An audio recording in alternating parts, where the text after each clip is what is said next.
Logan Harper watched as bank officials placed the foreclosure notice on his farmhouse door. His calloused hands trembled as he crumpled the final warning letter. 6 generations of Harpers had worked this land, and he was about to lose it all. What he didn't know was that the luxury car now sinking in the river at the edge of his property contained the one person who could change everything, a woman whose wealth could save his farm, and whose broken heart might find healing alongside his own.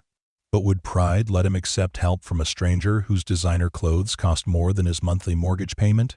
Before we carry on, please hit the subscribe button to make my day, and let me know where you are watching from in the comments. The morning dew clung to the withered corn stalks as Logan Harper trudged through his failing fields, the weight of 6 generations of farming legacy heavy on his shoulders. At 34, his face was already weathered beyond his years, deep lines etched around eyes that had once sparkled with ambition. The drought had ravaged his crops for the 2nd straight year, and the bank's patience had finally run dry, much like the soil beneath his boots. Logan paused at the edge of his property where the land sloped down to meet the Willow Creek, a usually gentle river that had swelled with last night's unexpected rain. From this vantage point, he could see most of his 200 acres, land that would no longer belong to the Harper family by the end of the month if he couldn't produce the $60,000 he owed. He pulled a worn photograph from his pocket, a family portrait taken when his father was still alive, and his mother's smile hadn't yet been stolen by cancer. His younger sister Abby stood between them, gap-toothed and beaming. Logan was 19 in the picture, already prepared to take over the farm someday. But not like this. Not with bankruptcy looming and his family scattered to the winds. "What would you do, Dad?" he whispered, his voice lost in the gentle rustle of the remaining corn.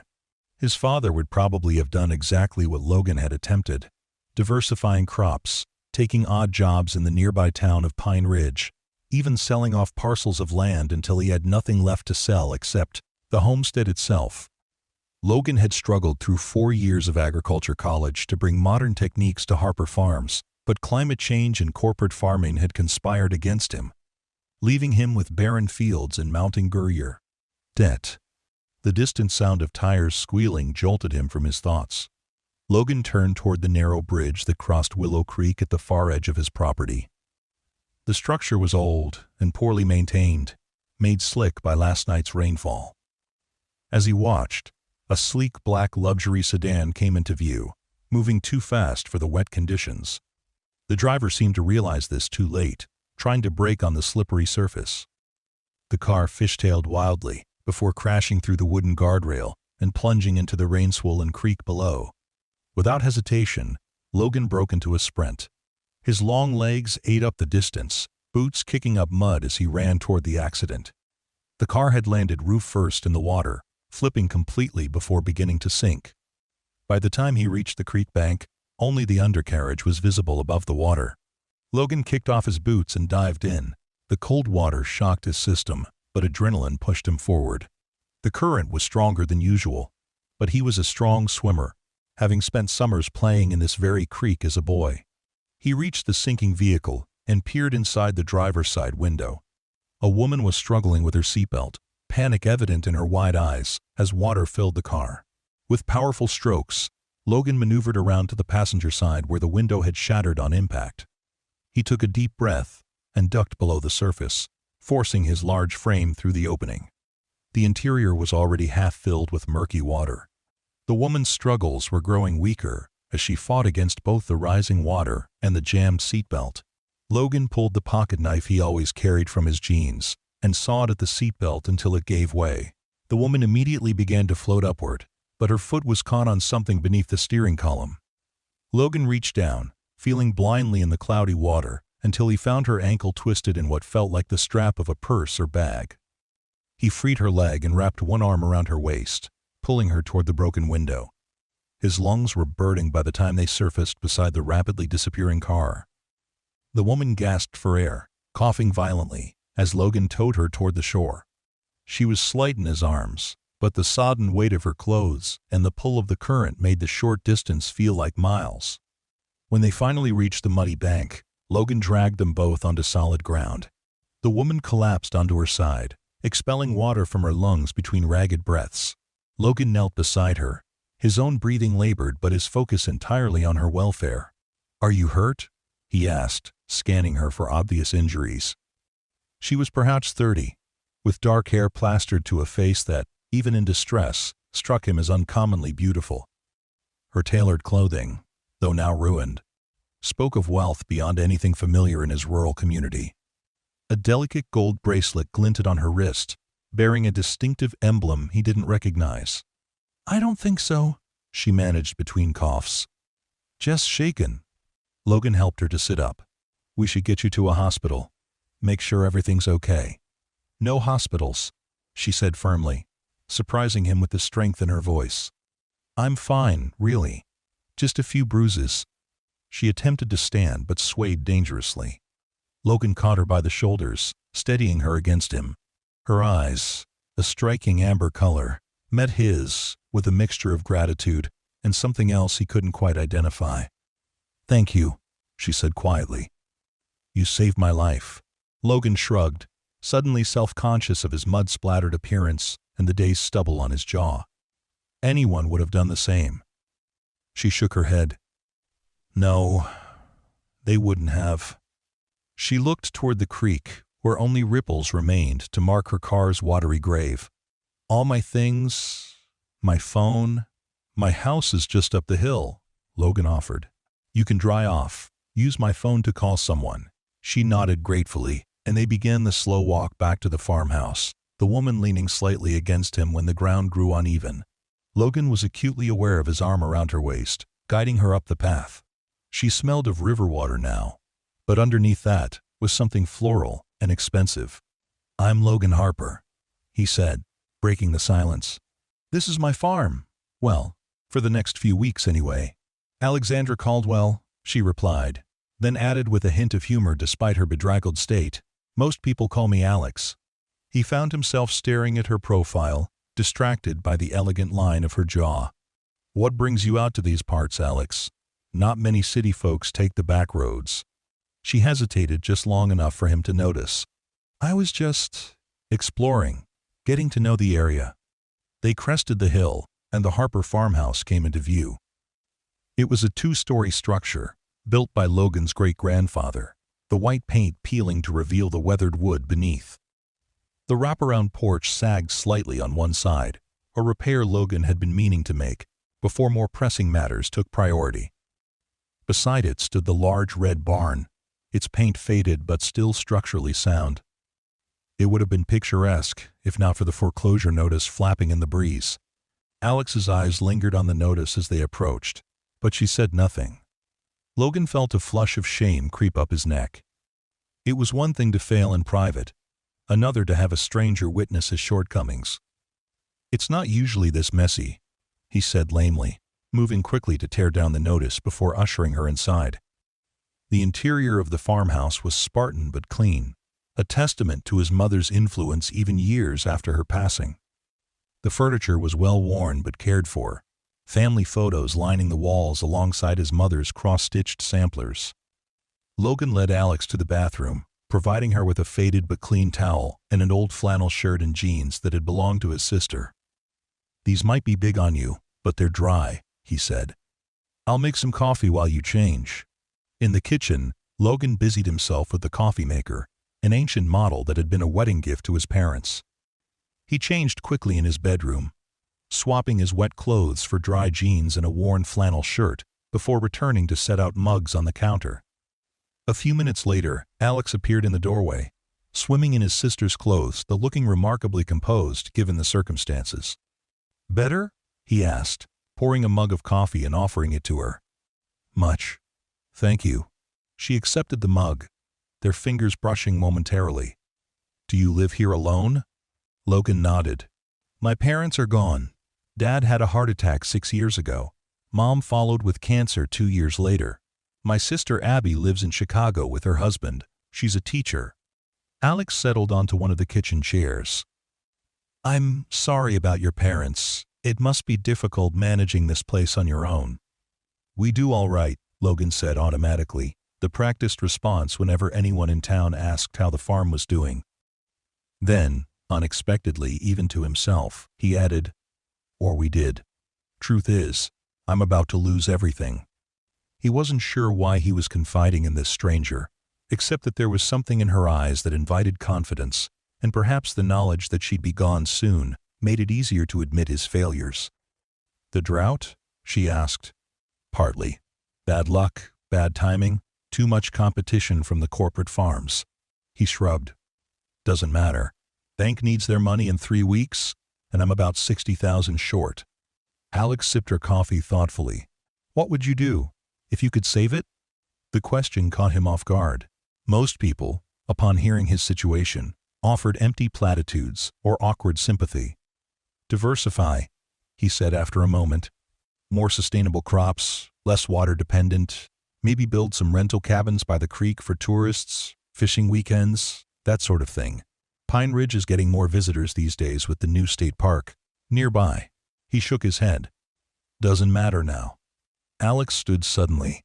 "I should call someone to pick me up, and I'll need to report the accident." Logan pointed her toward the landline on the wall, one of the few luxuries he hadn't yet sacrificed. "Help yourself. I'll give you some privacy." He stepped out onto the porch, settling into the old rocking chair his father had favored. The sun was higher now, burning off the morning mist and promising another scorching day.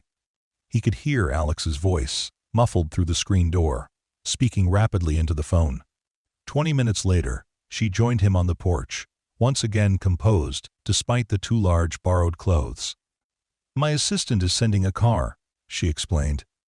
"It should be here within the hour." Logan nodded, unsurprised that she had an assistant. Everything about her, from her perfect posture to the way she spoke, suggested wealth and privilege. "I can drive you into town if you need to file a police report about the accident," he offered. "That won't be necessary. I've already made arrangements." She paused, studying him with those remarkable amber eyes. "Mr. Harper." "Logan," he corrected. "Logan," she amended with a small smile. "I'd like to compensate you for your help today." He straightened in the chair, pride stiffening his spine. "That's not necessary. You saved my life, and I'd do it again. For anyone. No payment required." She considered him for a long moment, then nodded as if confirming something to herself. "At least let me replace your sister's clothes. I'm sure these will be ruined by the time I get home. They're old. Don't worry about it." An awkward silence settled between them until Alex cleared her throat. "May I ask why you stay? If things are so difficult here?" It was a question Logan had asked himself countless times over the past few years. "It's home," he said simply. 6 generations of Harpers have farmed this land. My great-great-grandfather built that barn with his own hands. My grandfather expanded the property during the Depression when everyone else was selling. My father taught me to drive a tractor when I was 7, sitting on his lap while he worked the pedals." End quote. He gestured toward a massive oak tree visible from the porch. "My mother is buried under that tree, next to my father. This land isn't just dirt and crops to me. It's everything." Alex's expression softened. "I understand. More than you might think." Before Logan could ask what she meant, a sleek black SUV appeared on the long driveway leading to the farmhouse. It pulled up beside the porch, and a middle-aged man in a suit emerged from the driver's seat. "Ms. Caldwell," he acknowledged with a nod. "Are you all right?" "I'm fine, Jenkins, thanks to Mr. Harper here." She turned to Logan. "Thank you again. For everything." "It was nothing," he assured her, extending his hand. "Safe travels, Alex." She took his hand, but instead of shaking it, she held it between both of hers for a moment. "I hope things work out for you, Logan. With the farm." "Thanks," he said. Though they both knew hope had little to do with his financial reality, he watched as Jenkins opened the car door for her, noting how she immediately seemed to transform back into the polished woman who must have been driving the luxury sedan, despite the borrowed clothes. As the SUV disappeared down the driveway, Logan couldn't help feeling that something significant had just slipped through his fingers, though he couldn't have explained why. With a sigh, he turned back to the day's tasks. The fence in the north pasture needed mending, and there were bushels of the meager harvest to take to the weekend farmer's market. The brief excitement of the morning receded, leaving him alone with the familiar weight of his troubles. The next 3 days passed in a blur of physical labor, as Logan threw himself into farm work, partly to prepare for the market and partly to avoid thinking about the foreclosure. He was replacing rotted boards on the barn roof when the sound of tires on gravel caught his attention. Visitors were rare at Harper Farms these days, especially unannounced ones. Shielding his eyes against the sun, Logan watched as the same black SUV from days earlier made its way up the driveway. His heart gave an unexpected leap at the sight. He climbed down the ladder as the vehicle came to a stop. This time, Jenkins remained in the driver's seat as Alexandra Caldwell emerged from the back. She was dressed casually but expensively in slim jeans and a simple white blouse that probably cost more than his entire wardrobe. Her dark hair was pulled back in a neat ponytail, and large sunglasses shielded her eyes. "Mr. Harper," she called, removing the sunglasses to reveal those distinctive amber eyes. "I hope I'm not interrupting." Logan was suddenly conscious of his sweaty t-shirt and dusty jeans. "Alex, this is a surprise." She approached with confident strides, carrying a large shopping bag. "I brought your sister's clothes back, cleaned and pressed." She held out the bag. "And I wanted to thank you properly for saving my life." "You already thanked me," he said, accepting the bag. "And you didn't need to worry about the clothes. I also brought this." She turned and gestured to Jenkins, who exited the car carrying a wicker basket. "A proper thank you. I thought perhaps we could have lunch?" Logan hesitated, glancing at his unfinished work. It had been a long time since he'd shared a meal with anyone besides the occasional Sunday dinner with old friends from high school who remained in town. Longer still since he'd spent time with a woman as attractive as Alexandra Caldwell. But her appearance here confused him. "I should clean up," he said finally. "Please, don't change on my account. I didn't mean to disrupt your day." She glanced toward the creek, visible in the distance. "Perhaps down by the water? It's a beautiful spot." 20 minutes later, they were seated on a blanket Jenkins had produced from the SUV, spread on the grassy bank overlooking Willow Creek. The basket contained an assortment of gourmet sandwiches, fresh fruit, imported cheeses, and a bottle of sparkling water. Logan felt both impressed and slightly uncomfortable with the obvious expense. "Jenkins will wait with the car," Alex explained as her driver retreated up the hill. "I told him we might be a while." Logan raised an eyebrow. "Will we?" She smiled, the expression transforming her face. "I hope so. We have some things to discuss." "Such as?" "Such as a business proposition." Logan paused with a sandwich halfway to his mouth. "I'm afraid I don't have much business to offer anyone these days." "On the contrary." Alex carefully arranged cheese on a cracker. "I think you have exactly what I'm looking for." She went on to explain that she represented Caldwell Enterprises, a development company looking to invest in sustainable agriculture and rural tourism. The company was interested in properties with both agricultural potential and natural beauty, particularly those near expanding tourism markets. "Like the new state park," Logan said slowly, understanding dawning. "Exactly. Your farm is perfectly positioned, with the creek frontage and proximity to Pine Ridge. We're prepared to make a substantial investment in the right property." Logan's appetite vanished. "You want to buy my farm?" "Not exactly." Alex leaned forward, her expression earnest. "We want to partner with you. Caldwell Enterprises would provide capital for improvements, development of those rental cabins you mentioned, irrigation systems for sustainable crops. You would retain majority ownership and full operational control." "And what would Caldwell Enterprises get in return?" "A percentage of profits, once the farm becomes profitable again. And the satisfaction of preserving a family legacy while creating jobs in the local economy." Logan studied her face, looking for signs of deception. "Why my farm specifically? There are bigger properties for sale in the county, ones without massive debt." Alex hesitated, and for a moment, Logan thought he saw a flash of something vulnerable behind her polished exterior. "Your farm has potential. The location is ideal, and frankly, the price is right. We can resolve your debt with the bank and still have capital for improvements." It sounded too good to be true, which in Logan's experience meant it probably was. "And if I say no?" "Then I thank you for lunch and wish you well." She held his gaze steadily, This isn't a hostile takeover, Logan. It's an offer of partnership. But I understand if you're not interested. Logan looked out over the creek, the water now calm and clear. No evidence remaining of the accident that had brought this woman into his life. Was it just coincidence that she had crashed here, on his property, days before, making this offer? Or had she been scouting the area when she lost control of her car? May I think about it? He asked finally. Of course. She reached into her purse and produced a business card. My direct number is on the back. Take all the time you need. She paused.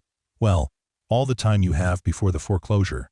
The reminder of his deadline stung, but he appreciated her honesty. He tucked the card into his pocket, and they finished their lunch in surprisingly comfortable conversation. Alex asked intelligent questions about farming techniques and listened attentively to his explanations of crop rotation and water conservation methods. In turn, he found himself curious about her work, though she spoke of it in general terms without revealing much about herself personally. As they walked back up the hill to where Jenkins waited with the car, Logan found himself reluctant to see her go. Why don't you stay for dinner? He heard himself ask. I make a decent pasta sauce, and I've got tomatoes from the garden that need using. Something like pleasure flickered across her features before her professional mask returned. I have meetings in the city this afternoon, unfortunately. But perhaps another time. Sure, he said, trying to hide his disappointment. Another time. As Jenkins held the car door for her, Alex turned back. Logan, I hope you'll consider our offer seriously. I think we could do something special here. He nodded, watching as she slid into the back seat. The SUV pulled away, leaving him standing in the driveway with more questions than answers and a business card burning a hole in his pocket. That evening, after a solitary dinner of garden tomatoes and pasta, Logan sat at his father's old desk in the study, Alex's business card propped against the lamp. He'd done some research online at the library in town, and Caldwell Enterprises was indeed a legitimate company with significant holdings in real estate development and, more recently, agricultural investments. Their website emphasized sustainable practices and community partnership, with several success stories highlighted from across the country. What he couldn't figure out was why Alexandra B. Caldwell, who, according to the website, was the CEO and principal owner of this major corporation, had personally come to make this offer, and why his failing farm had captured her attention. He picked up his phone and dialed his crack sister in Chicago. You think it's a scam? Abby asked after he'd explained the situation. I don't know what to think, Logan admitted. The company checks out. The offer is generous. Too generous. Maybe you're just due for some good luck, big brother. Logan snorted. When has our family ever had good luck? Mom always said luck is just preparation meeting opportunity. You've been preparing that farm for years, keeping it going against impossible odds.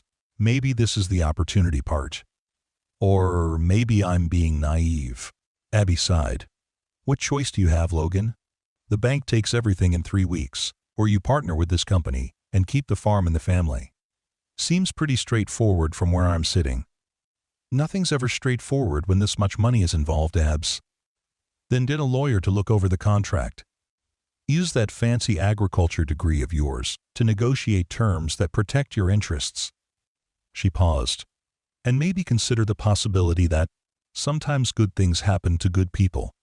After hanging up, Logan stared at the business card for a long time before finally reaching for his phone again. The number rang 3 times before Alex's voice answered.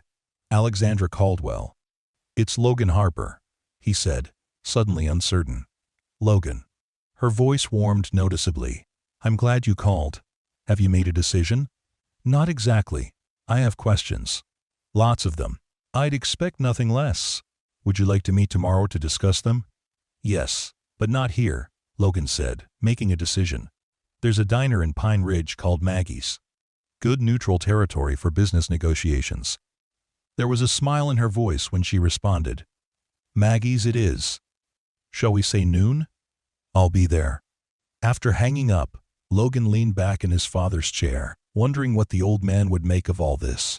Robert Harper had been stubborn and proud, unwilling to accept help even when he needed it most. But he had also been practical, doing whatever was necessary to keep the farm afloat for the next generation.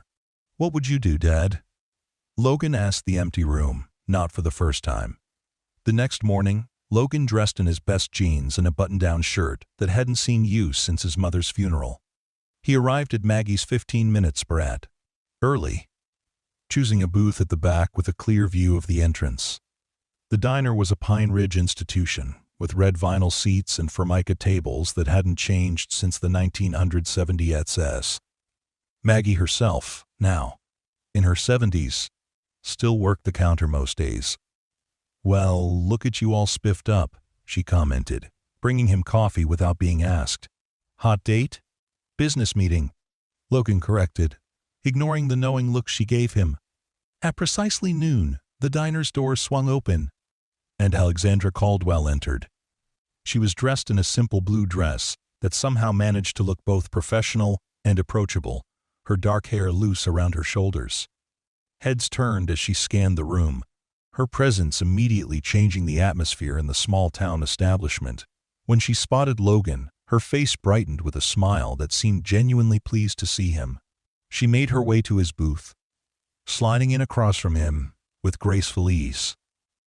"This place is charming," she said, glancing around at the vintage decor and handwritten specials board.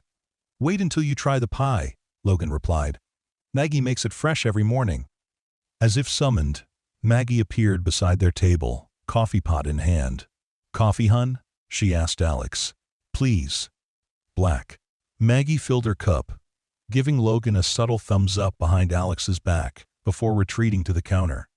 "I see you've made quite an impression," Alex commented, amusement dancing in her eyes.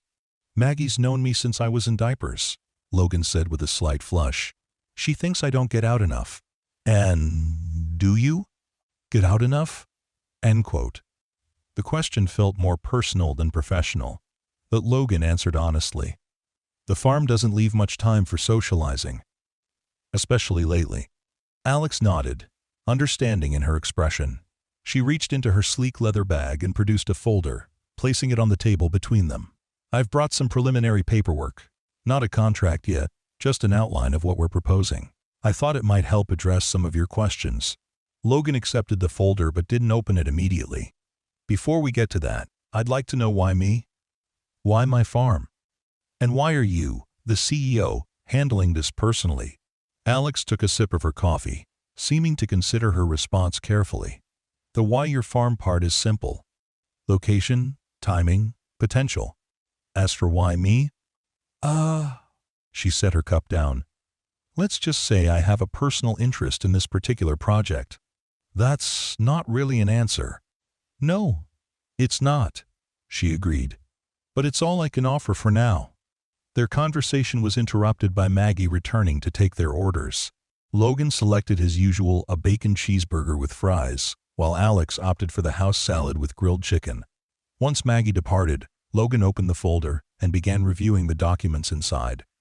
The proposal was more comprehensive than he'd expected, outlining a 5-year plan for Harper Farms that included immediate debt settlement, irrigation improvements, construction of 4 luxury fishing cabins along the creek, and transition to organic certification for a portion of the cropland.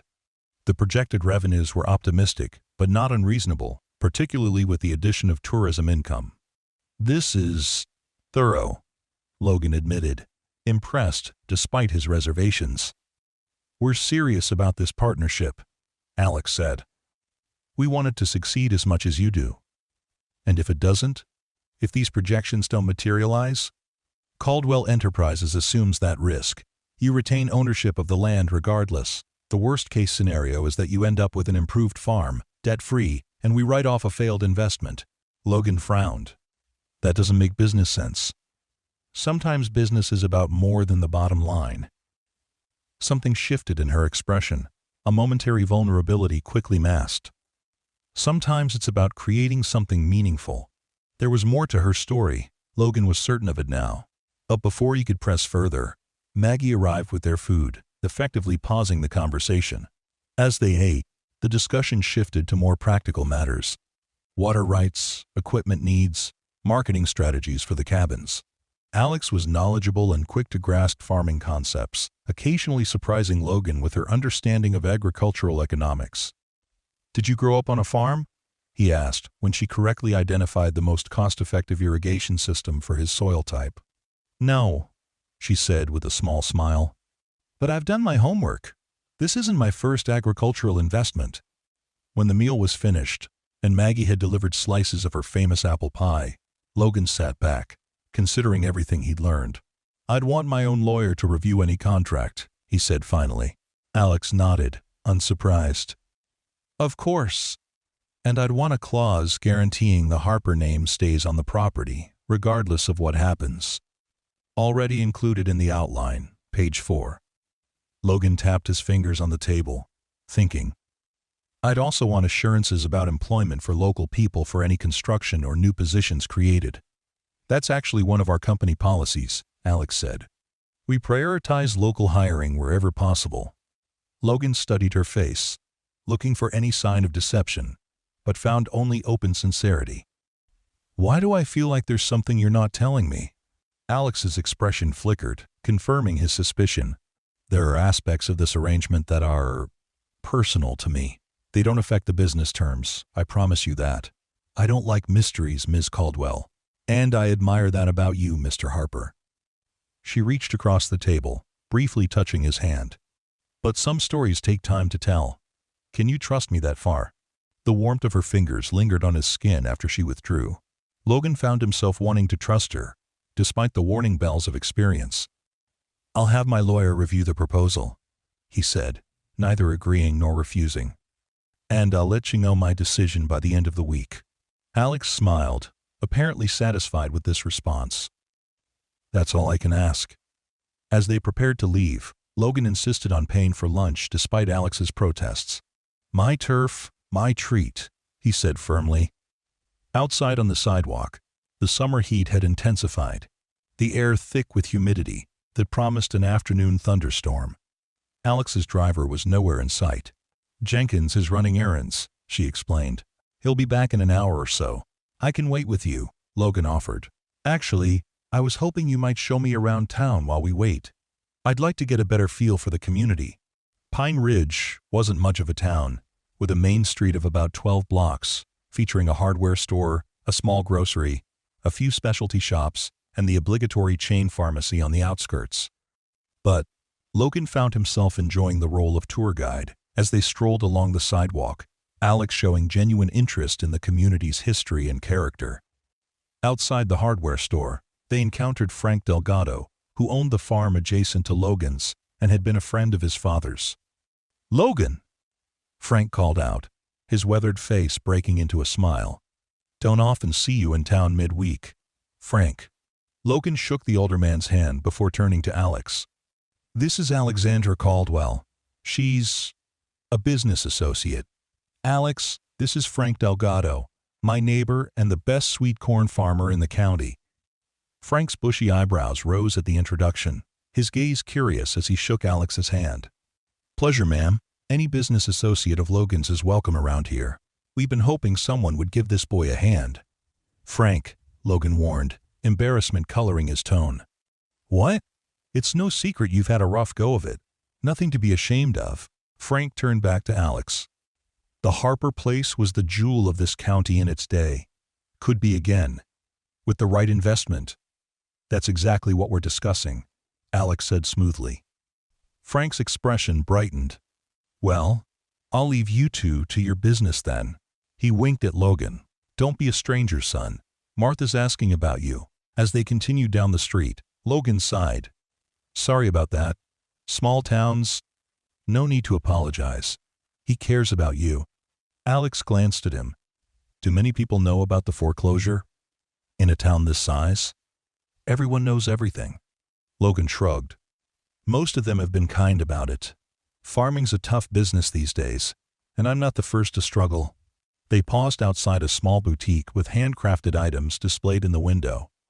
"Local artisans," Logan explained. "The owner, Sarah, started it as a co-op for people to sell crafts, preserves, that sort of thing." Alex studied the display with interest. This is exactly the kind of local business that would benefit from increased tourism. The sky darkened suddenly as clouds moved in, the promised storm approaching faster than expected. Fat raindrops began to fall, quickly increasing to a downpour. Logan grabbed Alex's hand instinctively, calling her toward the nearest awning for shelter. They ended up huddled in the recessed doorway of the closed movie theater, watching as the street emptied of pedestrians. Alex was laughing, her hair dampened by the rain despite their quick retreat. "Sorry," Logan said, suddenly aware that he was still holding her hand. He released it awkwardly.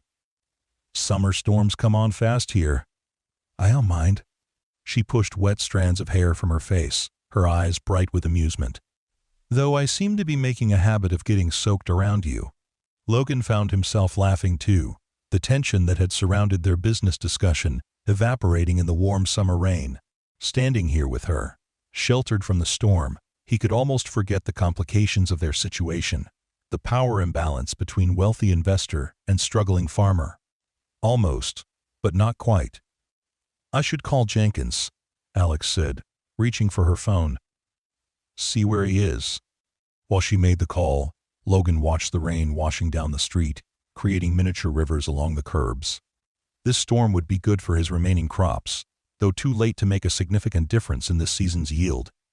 "He's on his way," Alex informed Logan as she ended the call. "Should be here in about 15 minutes. The rain was letting up slightly, transitioning from downpour to steady shower. From their shelter, they watched as townspeople began to emerge from stores, darting between puddles. "Your town has charm," Alex observed. "It reminds me of somewhere I used to visit as a child." "Where was that?"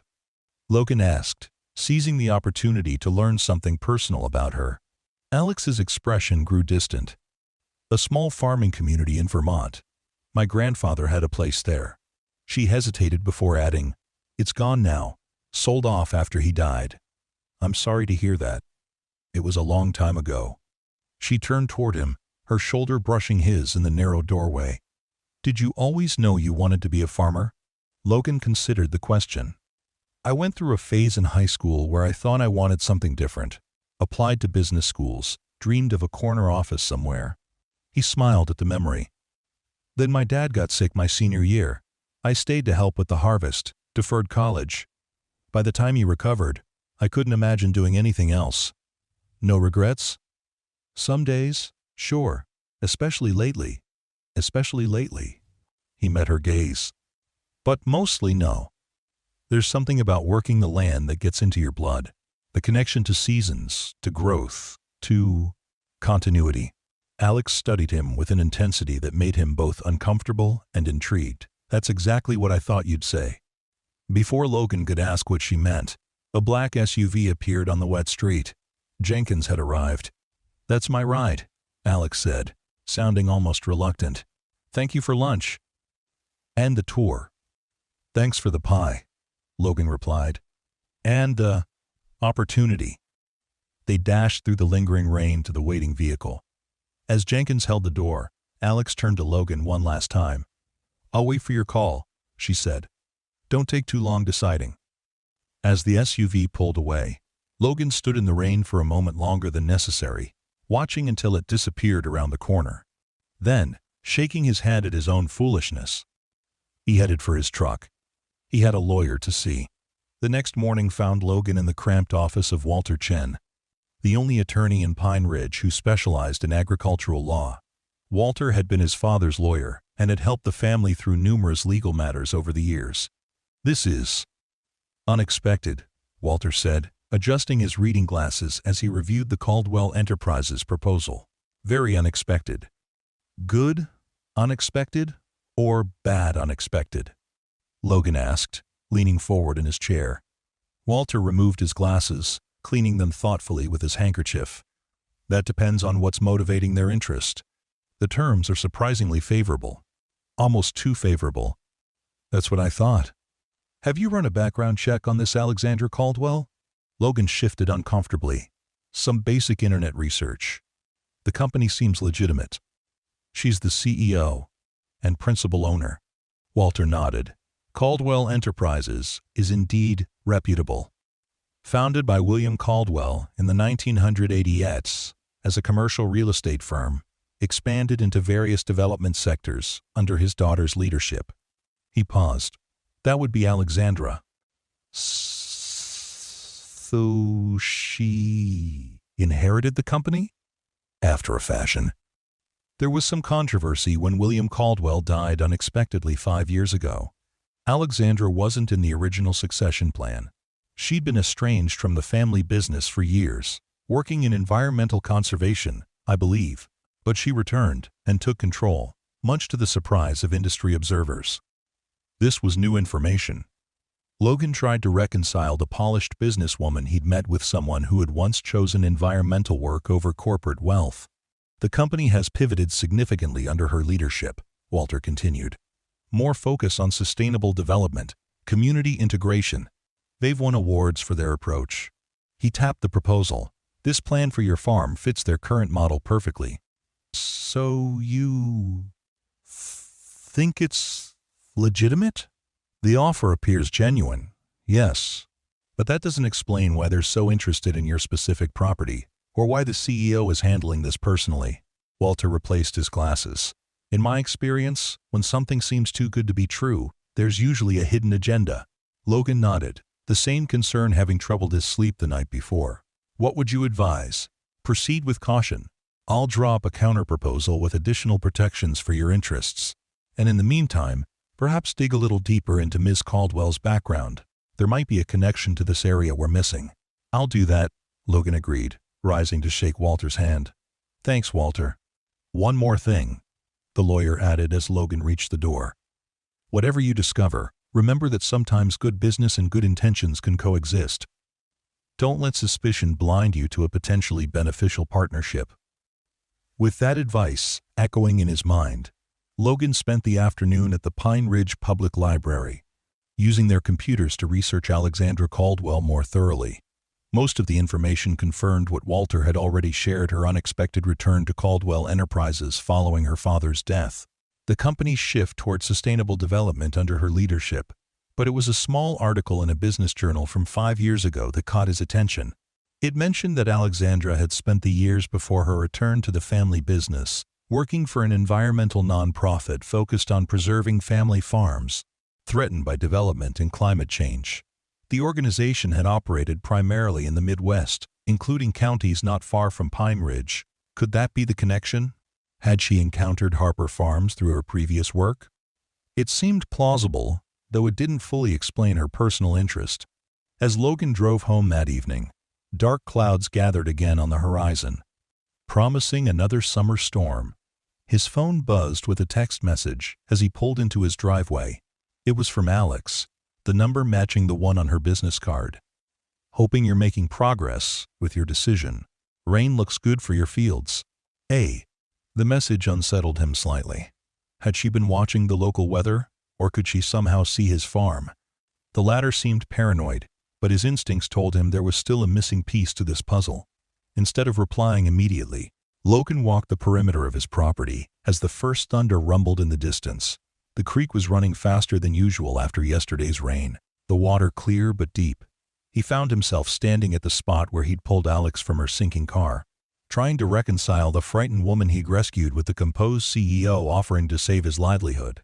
The rain began to fall as he reached the old oak tree where his parents were buried. 2 simple headstones marked their resting place, surrounded by wildflowers his mother had planted years ago that now grew unchecked. Logan knelt, clearing away weeds that had sprouted since his last visit. "What do you think, Mom?" he asked softly. "Dad would tell me to be suspicious. You'd probably tell me to have faith." The strengthening rain was his only answer, soaking through his shirt as he sat there, torn between hope and caution. Finally, as lightning split the sky, he made his decision. Rising, he pulled out his phone and tapped out a reply to Alex's message. "Proposal looks promising. Lawyer drafting counteroffer with some amendments. Can meet tomorrow if you're available. L." Her response came almost immediately. "Tomorrow works. Your place, 10 a.m.? Logan hesitated before typing. 10 a.m. I'll provide the coffee this time. By morning, the storm had cleared, leaving behind a freshly washed landscape and air that smelled of wet earth and growing things. Logan was up before dawn, completing his chores earlier than usual and taking extra time to tidy the farmhouse. He told himself it was professional courtesy for a business meeting, but he couldn't deny a certain nervousness that had nothing to do with the proposal. At precisely 10 a.m., the now familiar black SUV appeared on the driveway. This time, Alex emerged alone, dressed in jeans and a casual blouse, her hair pulled back in a simple ponytail. She carried a leather portfolio instead of her usual designer handbag. "Good morning," she called, approaching the porch where Logan waited. "Beautiful day after the storm." "Nature's way of starting fresh," Logan replied, holding the screen door open for her. "Coffee's ready." In the kitchen, they settled at the worn wooden table that had hosted Harper family meals for generations. Logan served coffee in mismatched mugs, one bearing the logo of his agriculture college. "Have you lived here your whole life?" Alex asked, glancing around at the homey but dated daycare. "Except for college and a 6-month internship in California." Logan joined her at the table. "This house has always been home base." Alex nodded, something like understanding in her expression. "There's value in that. Rootedness." "My lawyer seems to think your offer has value too," Logan said, steering the conversation toward business. "With some adjustments." "I expected nothing less." She opened her portfolio, extracting a slim folder. "And I've brought something that might address some of your remaining concerns." Logan accepted the folder cautiously. Inside was a single sheet of paper, not a legal document, but a handwritten letter dated nearly 30 years earlier. The letterhead bore the name Caldwell Construction, an earlier iteration of her company. It was addressed to Mrs. Eleanor Harper, Logan's grandmother. With growing confusion, Logan read the brief message. "Dear Mrs. Harper, thank you for your hospitality during my visit to your farm last week. Your family's commitment to the land is inspiring, particularly in these challenging economic times. As discussed, while I cannot offer the loan extension you requested, I remain impressed by Harper Farms and the legacy your family has built. Perhaps our paths will cross again under more favorable circumstances. Sincerely, William Caldwell." Logan looked up, bewildered. "I don't understand. This is from your father? To my grandmother?" Alex took a deep breath, as if preparing herself. "My father visited Harper Farms in 1996, when your grandparents were struggling financially. They approached Caldwell Construction about a possible loan or investment to modernize the farm's irrigation system. He declined. I never knew about this. My grandparents never mentioned it. A year later, your family experienced one of your most successful harvests despite the outdated equipment. My father often spoke about it, the farm that proved him wrong. He used it as a business lesson. Never underestimate determination and knowledge of the land." Logan set the letter down carefully. "That still doesn't explain why you're here now, offering this partnership." Alex's amber eyes met his directly. "When I took over the company after my father died, I found a file he kept of missed opportunities, investments he regretted passing on. Harper Farms was in that file, with news clippings about your family's successes over the years. He'd tracked your progress. That's unsettling." It was his way of learning from his mistakes. Alex leaned forward. "When I implemented the company's sustainable agriculture initiative, I remembered the file. I looked up Harper Farms and discovered you were facing foreclosure." She hesitated. "I was already planning to approach you when my car accident happened. It wasn't intentional, but it did give me a chance to see the farm, meet you, before making a formal proposal." Logan processed this information slowly. "So this is what? Making amends for your father's decision?" "Partly," Alex admitted. "But it's also good business. Everything I told you about why your farm is ideal for our investment model is true. The personal connection just made it a priority project for me. You could have told me this from the beginning. Would you have believed that the daughter of a man who once refused to help your family had suddenly developed a genuine interest in saving your farm?" She shook her head. "I needed you to see the business value first." Logan stood, needing movement to process his thoughts. He walked to the window overlooking his fields, where the morning sun now illuminated rows of struggling corn. The story Alex told filled in missing pieces, but trust remained a fragile thing. "I've been honest with you about everything else," Alex said quietly from behind him. "The terms of the offer, the business potential. This personal connection doesn't change those facts." Logan turned back to her. "Did you know who I was when I pulled you from the river?" "No," she answered without hesitation.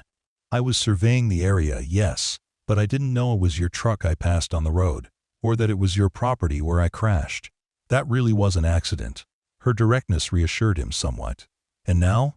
What happens if I accept your offer? Does Caldwell Enterprises swoop in with corporate developers to transform my family farm into something unrecognizable?" "That's not how we work." Alex stood as well, closing the distance between them. "Our model is partnership, not takeover. You would remain the farm manager and primary decision-maker. Our capital, your expertise. The improvements would be mutual decisions. And if I refuse, then the offer expires, and I wish you well." She looked away briefly. "Though I hope it doesn't come to that." There was something in her voice that suggested more than business interest, a personal investment in the outcome that Logan couldn't quite decipher. Or perhaps he was reading too much into her words, distracted by an attraction he was finding increasingly difficult to ignore. "I need to think," he said finally. "Alone." Alex nodded, gathering her portfolio. "Of course. Take the time you need." She paused. "But for what it's worth, Logan, I believe we could build something exceptional here. Not just profitable, but meaningful." Logan walked her to her car, where Jenkins waited patiently. As she prepared to leave, Alex hesitated, then reached into her purse and pulled out a small, worn photograph. "My father kept this with the file," she explained, handing it to Logan. The faded image showed a much younger version of his grandparents standing proudly beside a man in a business suit who must have been William Caldwell. Behind them stretched the Harper fields in full, healthy growth. "He admired your family's resilience," Alex said softly. "As do I." As the SUV disappeared down the driveway, Logan remained standing there, the photograph in his hand and decisions weighing heavily on his mind. The next few days passed in a blur of activity, as Logan consulted again with Walter Chen, spoke at length with his sister Abby, and spent hours walking his property, envisioning what changes the Caldwell partnership might bring. The deadline for the bank's foreclosure loomed ever closer, adding urgency to his decision. On the fourth day, as Logan was repairing an ancient tractor that had broken down mid-field, a familiar voice called his name.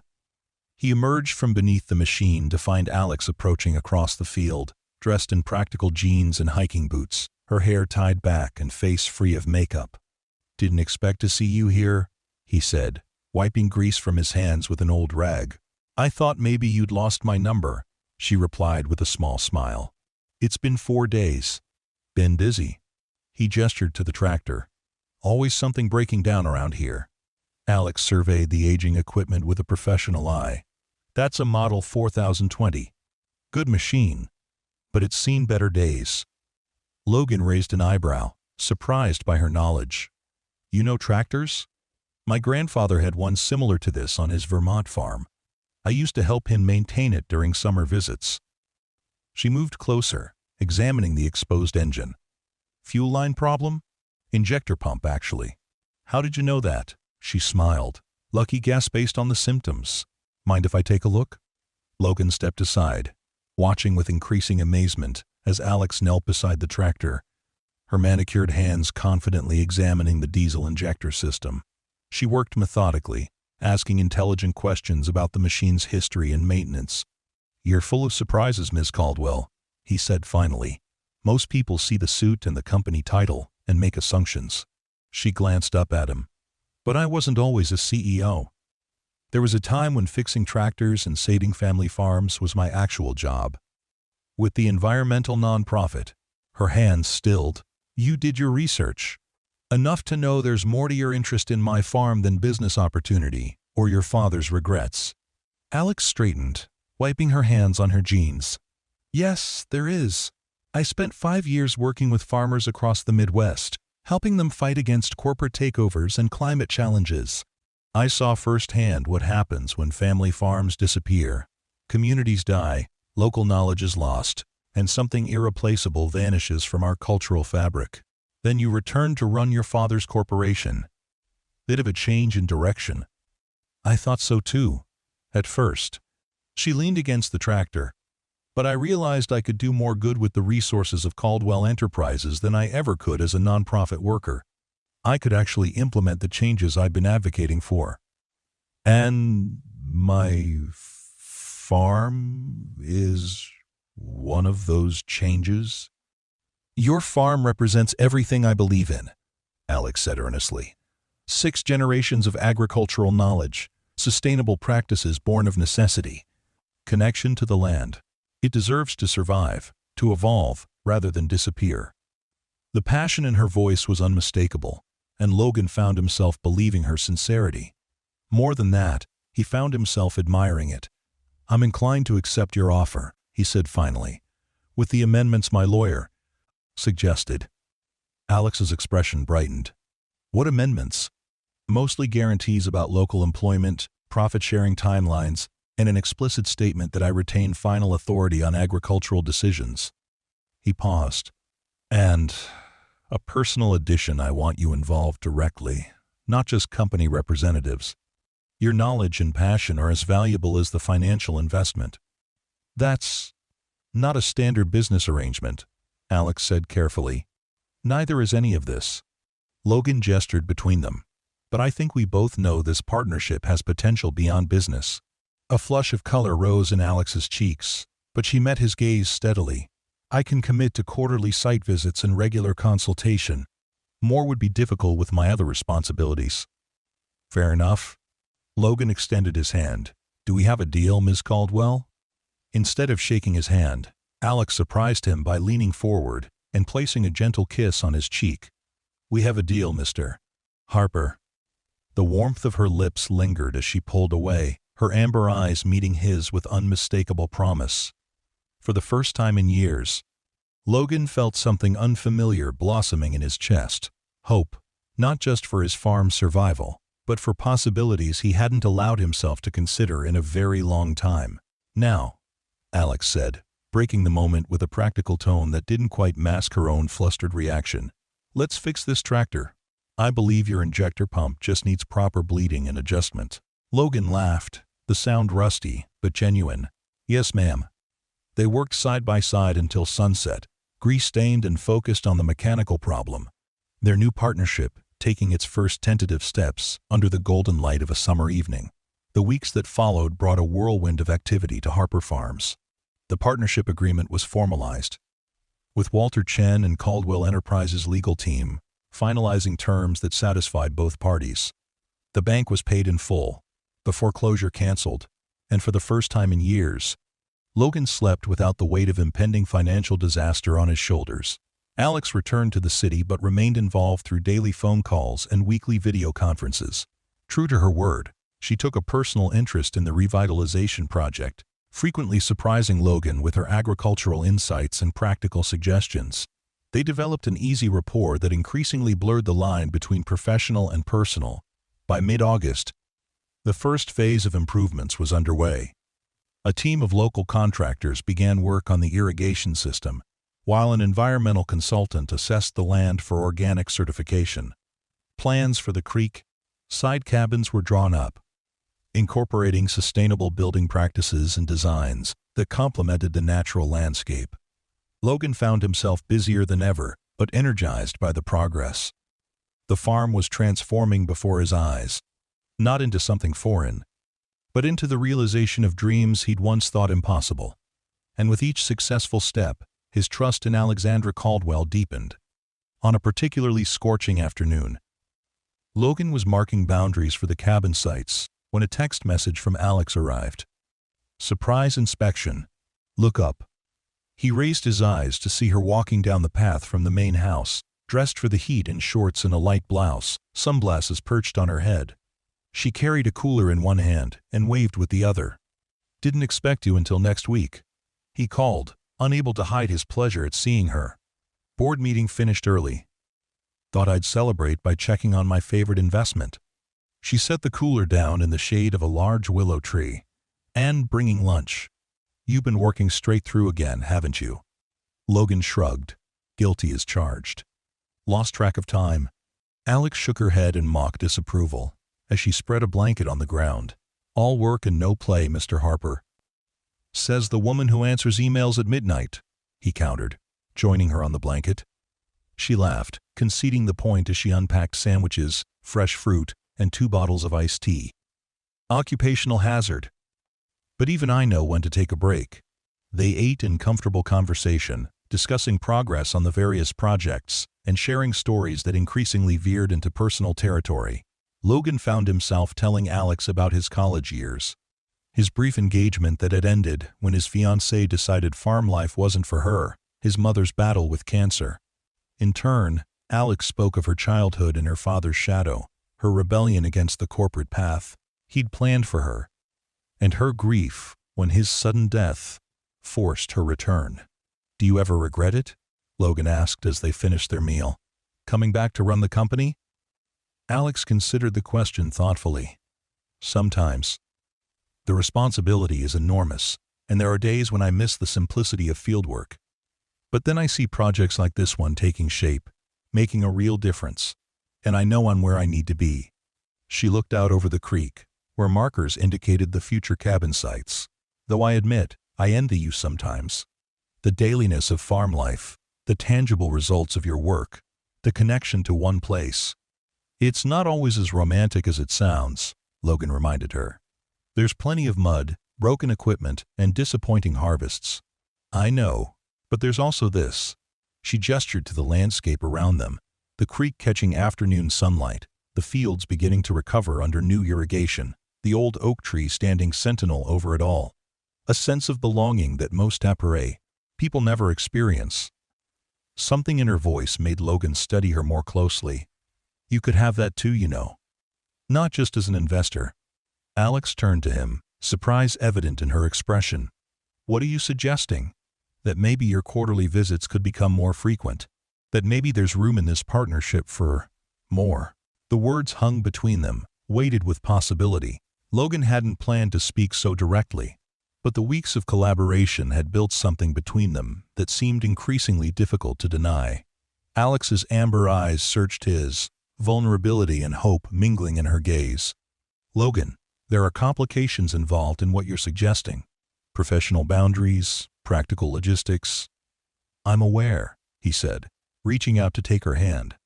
But I'm also aware that life doesn't always follow a business plan. Sometimes opportunities appear unexpectedly, like a car in a river, or a proposal that seems too good to be true. A smile tugged at her lips. Are you using my own business strategy against me, Mr. Harper? I'm suggesting a personal investment to complement the professional one. His thumb traced circles on her palm. If you're interested. Instead of answering immediately, Alex leaned forward, closing the distance between them until her lips met his in a kiss that answered his question more eloquently than words. Logan responded in kind, one hand moving to cradle the back of her neck as the other still held hers. When they finally parted, both slightly breathless, Alex rested her forehead against his. I should disclose that this possibility may have factored into my risk assessment from the beginning. Logan laughed softly. And here I thought I was being spontaneous. You were. I just hoped you might be. She pulled back slightly to meet his gaze. But we should proceed carefully. This partnership is important to both of us, professionally and now personally. I don't want to jeopardize either aspect. Agreed. We take it slow, keep the boundaries clear when necessary. Logan brushed a strand of hair from her face. But I'm not interested in pretending there isn't something here worth exploring. Neither am I, Alex admitted, her expression softening with an openness he hadn't seen before. Though I should warn you, my schedule is somewhat less flexible than yours. And I should warn you, farm life involves a lot of mud and early mornings. Her smile widened. I believe I've demonstrated my ability to handle both. As if to punctuate her point, a distant rumble of thunder sounded, announcing an approaching summer storm. They looked up to see dark clouds gathering on the horizon, a familiar sight in the afternoon heat. "We should get back to the house," Logan suggested, beginning to pack up their lunch. Alex caught his hand. "Or we could stay, just a little longer. I've always loved summer storms." So, they remained beneath the willow tree, watching as the storm approached. Speaking of tentative future plans and possibilities that had seemed impossible just months earlier, when the rain finally arrived, they made a laughing dash for the farmhouse, arriving soaked but exhilarated on the covered porch. As they stood there, water dripping from their clothes, Logan was struck by how similar yet different this moment was from their first meeting. Then, they had been strangers thrust together by circumstance. Now, they stood on the threshold of something neither had anticipated but both increasingly desired. "Welcome home," Logan said softly, the words carrying more meaning than he'd intended. Alex's eyes widened slightly before a slow smile spread across her face. "I think I could get used to that sound." And as they entered the old farmhouse together, the rain washing the world clean outside, Logan realized that sometimes the most unexpected currents could carry you exactly where you needed to be. The partnership between Harper Farms and Caldwell Enterprises flourished through the autumn months. The irrigation improvements yielded immediate benefits for the fall planting, promising a stronger harvest the following year. Construction on the first 2 creekside cabins progressed ahead of schedule, with bookings already accumulating for the spring fishing season. The organic certification process moved forward, opening doors to premium markets that had previously been inaccessible. And alongside the professional success, Logan and Alex navigated their personal relationship with the same careful attention they gave the business. Her visits became more frequent, often extending through weekends, while Logan occasionally traveled to the city, experiencing Alex's world of board meetings and urban life. They established a rhythm that accommodated both their commitments, building trust and understanding with each encounter. By Thanksgiving, the transformation of Harper Farms was visible not just in the improved infrastructure and new buildings, but in Logan himself. The perpetual worry lines that had etched his face were softening, replaced by an easy confidence that came from knowing his legacy was secure. And when his sister Abby arrived for the holiday with her husband and children, she noticed the change immediately. "You seem happy," she observed as they prepared the traditional family meal in the farmhouse kitchen. Alex had gone to greet Abby's family, giving the siblings a moment alone. "Really happy. Not just financially relieved." Logan glanced toward the living room, where Alex was showing Abby's children the family photo albums. "I am. It's not just the farm, though that's part of it. It's everything." Abby followed his gaze, a knowing smile forming. "She's not what I expected. When you said a corporate CEO was investing in the farm, I pictured someone different," Logan suggested. "Less genuine," Abby corrected. "Less invested in you, not just the property." She nudged her brother playfully. "Mom would have loved her, you know. Dad too, eventually, once he got past his suspicion of anyone in a business suit." Logan nodded, emotion tightening his throat unexpectedly. "I think so too." Later that evening, after Abby's family had departed for their hotel in town, Logan and Alex walked to the old oak tree where his parents were buried. The night was clear and cold, stars brilliant in the rural darkness. Logan placed a small arrangement of late-blooming flowers from his mother's garden on the graves, while Alex stood respectfully beside him. "I wish I could have met them," she said softly. "From everything you've told me, they were remarkable people." "They were ordinary in many ways," Logan replied. "Hard-working, stubborn, devoted to this place and each other, but yes, remarkable in their own right." Alex slipped her hand into his. "They raised a remarkable son." Logan squeezed her fingers gently, before turning to face her. "There's something I've been wanting to ask you, something I've been thinking about for a while now." In the moonlight, Alex's face was luminous, her amber eyes reflecting starlight as she waited. "The farmhouse has always been too big for just me," Logan began. "Especially now with Abby settled in Chicago. It's just empty space. And with you traveling back and forth so often," Alex's breath caught visibly. "Logan, are you asking what I think you're asking?" "Move in with me," he said simply. "Not full-time, if that doesn't work with your responsibilities in the city, but make this your home too. Be here whenever you can." For a moment, Alex was silent, and Logan feared he'd moved too quickly, asked for too much. Then she stepped closer, framing his face with her hands. "Are you sure? This is your family home, your heritage. Sharing it is a big step." "I've never been more sure of anything," Logan answered honestly. "You belong here, Alex. Not just as a business partner, but as part of this place, part of my life." Her smile blossomed slowly, like a sunrise. "Then yes, I would love to make this home with you, in whatever capacity works for both of us." As they sealed the agreement with a kiss beside the old oak tree, with generations of Harpers resting nearby and endless stars overhead, Logan marveled at how completely his life had transformed in just a few months. From the brink of losing everything to finding more than he'd ever imagined possible, all because a car had skidded into a river, bringing an unexpected heir to fortune directly into his path. Winter settled over Harper Farms with a crystalline beauty, blanketing the fields in snow and freezing the creek into a glittering ribbon. The cold months brought a natural slowdown to the agricultural aspects of the business, but progress continued on the cabins and planning for the spring planting. And in the farmhouse, warmth and life returned to rooms that had stood empty for too long. Alex divided her time between the farm and her corporate responsibilities, maintaining her apartment in the city but spending increasingly longer stretches in the country. She brought subtle changes to the farmhouse: new curtains, comfortable furniture, modern appliances that Logan had long forgone as unnecessary luxuries. But she was careful to preserve the home's character, consulting him on every alteration and honoring the history embedded in the walls. For his part, Logan found himself embracing aspects of Alex's world that he'd previously dismissed. He attended corporate events when invited, discovering he had valuable perspectives to offer in discussions about sustainable agriculture. He enjoyed occasional weekends in the city, experiencing the cultural offerings and fine dining that had once seemed frivolous. Their different backgrounds enriched rather than divided them, each learning from the other's experience. The winter holidays were particularly meaningful, with the farmhouse hosting its first Christmas gathering in years. Abby's family joined them, along with Frank Delgado and other neighbors, creating a celebration that honored traditions while establishing new ones. Alex, who had grown up with formal, often emotionally sterile holiday observances, threw herself into the warmth of country Christmas with childlike enthusiasm.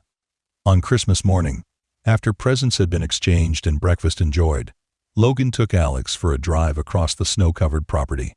He pulled the truck to a stop atop a small rise that offered a panoramic view of Harper Farms, the restored barn gleaming red against the white landscape, the creekside cabins nearing completion, the fields resting beneath their winter blanket, ready for spring's renewal. "I have one more present for you," Logan said, reaching into his pocket. "Something that belongs here, on this farm, and now belongs with you." He produced a small box, opening it to reveal a ring. Not a diamond, but a band of polished wood, inlaid with a thin stream of gold, reminiscent of the creek winding through their property. "My great-grandfather made this for my great-grandmother from a branch of the oak tree. The gold came from a small nugget found in the creek during the early days of the farm." Logan took Alex's hand. "It's been passed down through generations of Harper women. I'd like you to be the next to wear it." Alex stared at the ring, understanding its significance beyond mere jewelry. "Logan, are you proposing?" "I'm suggesting another partnership," he said with a smile. "A permanent one this time, one that combines the best of both our worlds, just as we've been doing these past months." Tears gathered in Alex's amber eyes, catching the winter sunlight. "Are you certain? Marrying me means accepting my life too. The corporate responsibilities, the travel, the public scrutiny. I'm certain that whatever challenges come with loving you are worth facing together." Logan's voice was steady, his conviction absolute. "The question is, are you willing to officially become part of this legacy? To be not just a Caldwell investing in Harper Farms, but a Harper investing in our shared future?" For answer, Alex held out her left hand, fingers trembling slightly.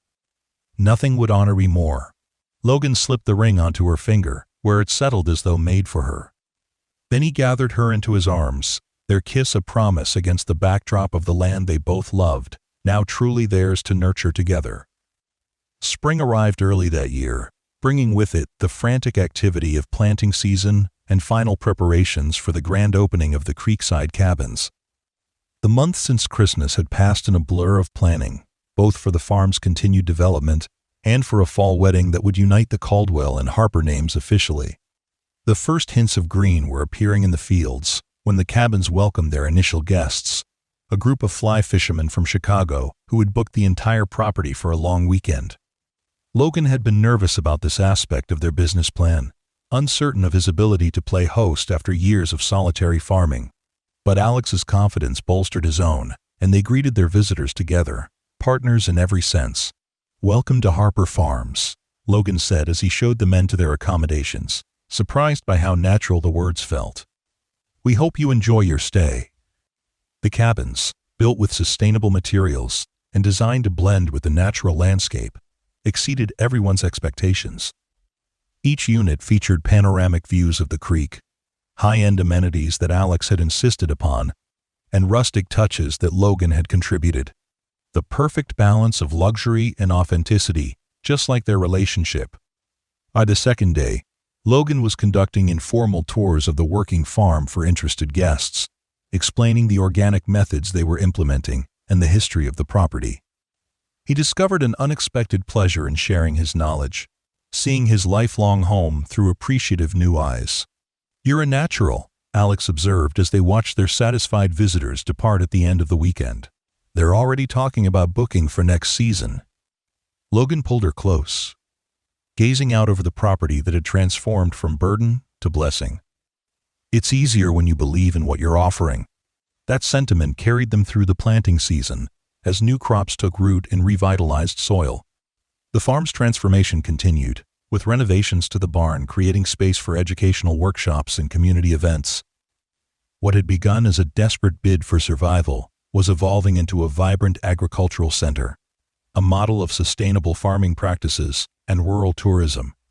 By midsummer, Harper Farms had been featured in regional travel magazines and agricultural publications. The cabins were booked solid through October. The organic certification process was nearing completion, and the first crops planted under the new irrigation system promised an abundant harvest. On a perfect July evening, as golden light bathed the fields in warmth, Logan and Alex sat on the porch swing, sharing a bottle of wine and reviewing their progress. "We've accomplished more in a year than I thought possible in 5, Logan admitted, his arm draped comfortably around Alex's shoulders. "I still can't quite believe how much has changed." Alex leaned into him, her engagement ring catching the sunset light. "When I first proposed this partnership, even I didn't envision how successful it would become. The farm's financial projections are beyond our initial estimates." "I wasn't talking about the financial statements," Logan said softly, pressing a kiss to her temple. "Though those are nice too." She smiled, understanding his meaning. The best investments yield unexpected returns. The wedding preparations proceeded alongside the farm's development, with decisions about flowers and menus slotted between meetings about crop yields and marketing strategies. They had chosen the October harvest season for their ceremony, when the fields would be golden and the air crisp with autumn promise. The event would be held on the farm, naturally, beneath the old oak tree that had witnessed generations of Harper history. As summer waned and harvest approached, they faced their first significant challenge as a couple. Alex's board of directors, while supportive of her personal happiness, expressed concern about her increasingly extended absences from the corporate headquarters. Several major projects required her direct oversight, and pressure mounted for her to resume a more traditional executive presence. "They're not wrong," Alex admitted one night as they lay in bed, the windows open to the late summer breeze. "I have responsibilities to the company, to our employees and shareholders. I've been delegating more than I should." Logan propped himself up on one elbow, studying her troubled expression in the moonlight. "What does that mean for us?" "It means I need to spend more time in the city, at least through the fall quarter." She turned to face him, her hand finding his. "Probably 3 or 4 days a week until these projects are stabilized." The prospect of her extended absences settled heavily between them. They had grown accustomed to daily partnership, both in work and in life. We knew this might happen, Logan said finally. Your career has always been part of our equation, but the timing isn't ideal, with the wedding approaching and harvest beginning. Alex's voice carried the strain of competing loyalties. I could postpone our plans, if that would be easier. Logan shook his head firmly. The farm will be fine, harvest will proceed, wedding preparations will continue, and you'll be here whenever you can. He squeezed her hand reassuringly. We're building a life together, Alex. That means supporting each other through all the seasons, not just the convenient ones. The resolution wasn't perfect, but it was honest. In the weeks that followed, they adjusted to a new rhythm. Alex departed for the city each Monday morning and returned Thursday evening, exhausted, but determined to be fully present for their weekend time together. Logan managed the farm operations and wedding preparations in her absence, sending daily updates and consulting her on major decisions through video calls. It was during one such call, with Alex in her city office and Logan in the farmhouse study, that an unexpected complication arose. Alex had been detailing the progress on a major international project when her expression suddenly shifted, a mix of surprise and concern crossing her features. What is it? Logan asked, sensing the change immediately. My father's former business partner just walked into the office, she said quietly. Richard Mercer. He's been trying to arrange a meeting for weeks. I should probably go. Of course, Logan agreed. Call me later? Alex nodded, her attention already divided. I will.